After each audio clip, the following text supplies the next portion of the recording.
బైన్సపట్నంలో సబర్సిబుల్ Motors mechanic workers union తరఫున ఏదైతే దేశవ్యాప్తంగా ప్రజలందరూ కూడా జెండా పండుగ రిపబ్లిక్ డేను జరుపుకుంటూ ఉన్నారు. అది బైన్సపట్నంలో వీళ్ళ ఆధ్వర్యంలో జరుగుతున్నందుకు నిజంగా చాలా ఆనందంగా ఉంది. వారికి ఈ అసోసియేషన్ సభ్యులందరికీ కూడా అధ్యక్ష కార్యదర్శులు ఫారూక్ భాయ్ గారికి, కృష్ణ గారికి, దశరథ్ గారికి, నాగేష్ గారికి ప్రతి ఒక్కరికి పేరు పేరున ప్రత్యేక ధన్యవాదాలు తెలియజేసుకుంటా ఉన్నాం. రిపబ్లిక్ డే గణతంత్ర దినోత్సవం సందర్భంగా దేశ ప్రజలందరికీ కూడా ప్రత్యేకమైనటువంటి శుభాకాంక్షలు తెలియజేస్తూ ఉన్నాం. నిజంగా ఈ జెండా పండుగని ప్రతి సంవత్సరము వీళ్ళందరి సమక్షంలో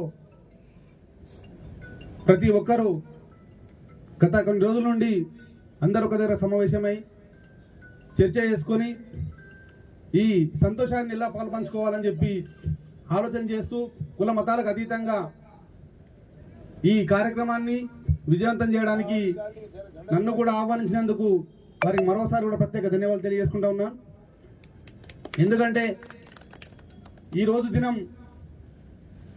గణతంత్ర దినోత్సవం 26 జనవరి అంటే అందరూ కూడా జనవరి 26 వచ్చిందంటే ప్రతి ఒక్కరి కుటుంబంలో కూడా ఒక సంతోషమైనటువంటి వాతావరణం మనం చూస్తూ ఉంటాం.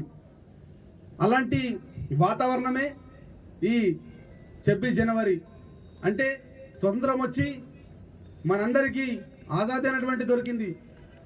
కానీ ఈరోజు మాత్రం మనం అందరం కూడా ఎలా బతకాలి, మనం అందరం ఎలా ముందుకు వెళ్ళాలి, మనకనంటూ ఒక రాజ్యాంగం అనేటువంటిది చట్టబద్ధత అనేటువంటిది ఉండాలని చెప్పి డాక్టర్ గౌరవశ్రీ బాబాసాహెబ్ అంబేద్కర్ గారు రచించినటువంటి రాజ్యాంగాన్ని ఈరోజు అందరూ కూడా గుర్తు చేసుకోవాల్సిన అవసరం ఉందని చెప్పి కూడా ఈ సందర్భంగా తెలియజేస్తా ఉన్నాం.